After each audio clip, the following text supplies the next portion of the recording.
Uh, so to quintuple the cost of capital in the United States in under a year, the fastest increase in capital costs in American history, and only have 4 banks using a non-standard metric and business model, only have 4 go down, I feel pretty good about this. And I think the Fed does too. Now, when the Fed looks has done in order to rein in inflation, I think they're pretty pleased with themselves. We only really have 2 sectors in a lot of pressure. Housing, because it's driven by interest rates and mortgage rates, and tech, because it's risen by capital. But tech was already on its way down because of the labor situation. And housing is an unfortunate side effect of what's going on, because we really do need several million more housing units. But ultimately, the Fed is not overly concerned about what it sees. I phrased that wrong. The Fed is very concerned about tech. They're even more concerned about housing, but they don't consider that the real problem. The real problem is demographics. Because while the United States still has a positive demographic profile, most of the advanced world doesn't. And what is monetary policy? What are interest rates? Except a series of tools that are designed to regulate consumption. You want more consumption in order to get inflation up, you lower capital costs by lowering interest rates. You're concerned that inflation is running too fast, you raise interest rates to tamp down demand and get inflation under control. That's how it works. That's how it's always worked. Well, with Germany and Italy and China and Japan and Korea and the rest aging out, they will never have consumption-driven economic growth again. And so the Fed isn't so much worried about this economic cycle. The Fed is worried about the next one. When the United States, and to a lesser degree Mexico and Canada, are the only economies in the world that are capable of responding to monetary policy. The Fed isn't worried about this cycle, it's worried about the next one. Because if it knows that if it does not have enough dry powder to stimulate demand at the next time around, then that's it.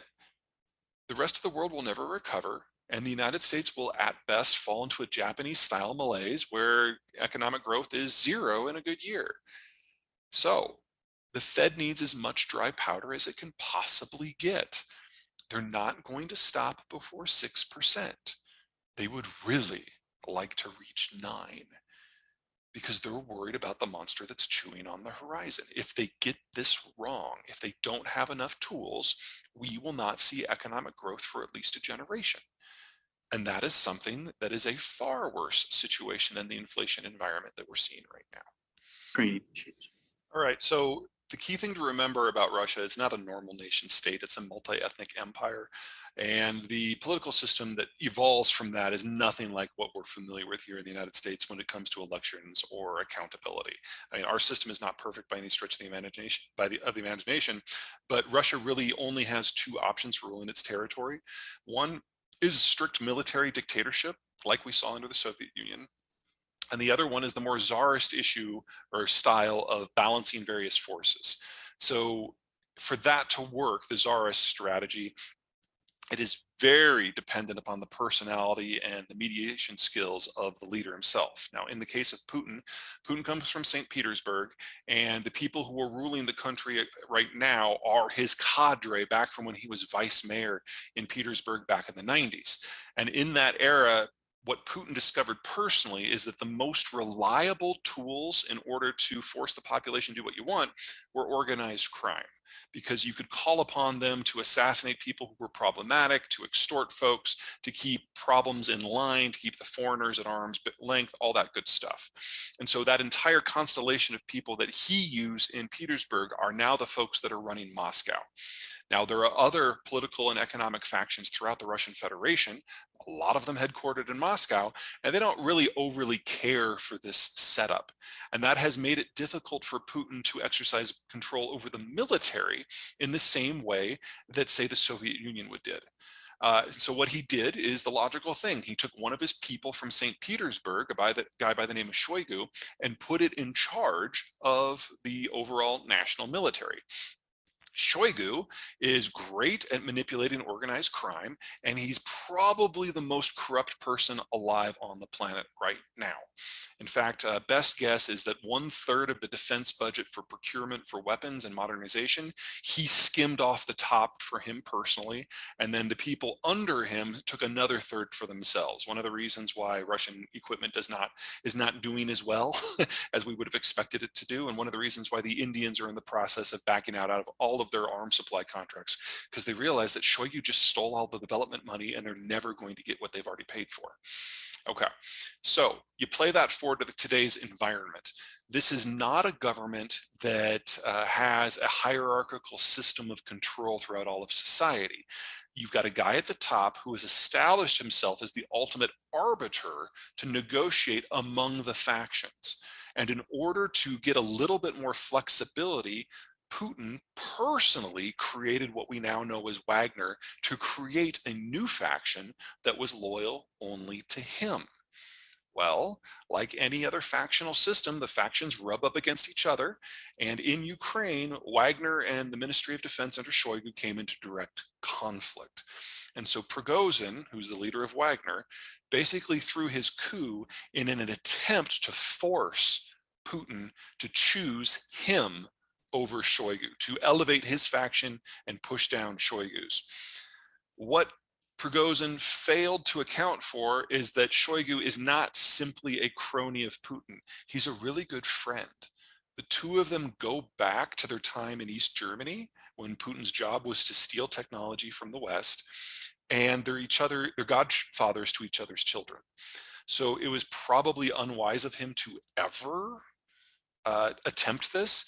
And it's probably going to cost him his life before the end of the year. And we're already seeing a purge of the entire faction of Wagner. We confirmed that a number of the military leaders of Wagner at its various bases and operations around the world have already been detained, and in many cases already shipped back to Russia. We'll probably never hear from them again. Wagner itself is being dismantled.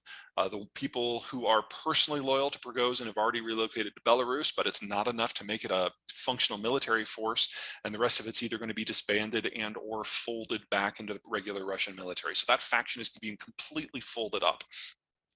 But the important thing for the future of Russia is this. When Prigozhin made his play, not a single leader of any of the dozens of factions in Russia supported him.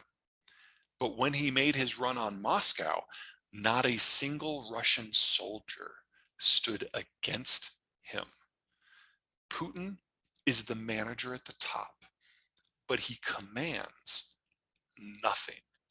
And so we have gotten more insight into the real power dynamics of the Russian Federation in the last week than we got in the last 22 years. And it looks really, really bad, because it doesn't take much disruption, as we've just seen, for one faction to overturn everything that Putin has done in the last 20 years. So the question now is, what's the next shock? Because now all of the leaders of all of the other factions realize just how brittle the situation is. The last time this happened in Russian history, it was 1600. And the breakdown that happened as the factions fell into conflict and as the Tsar lost capacity, as the country fell apart, it lost over 1/3 of its population in 5 years from famine. And there's a foreign invasion that it saw the Poles occupy Moscow for a decade. They call it the time of troubles. I've always known that I was going to outlive the Russian Federation. It never occurred to me that could happen because the government would just fall apart. The massacres in Izium, Kherson, and Bucha, the Ukrainians know exactly what's waiting for them if they lose. And so they will fight to the end because they don't have a choice. And they also know very, very clearly that if there is a ceasefire, the Russians will just use that as a period to rest and rearm and recruit and then come at Ukraine again. So right now, there's no clear momentum on either side, but it's the best that the Ukrainians can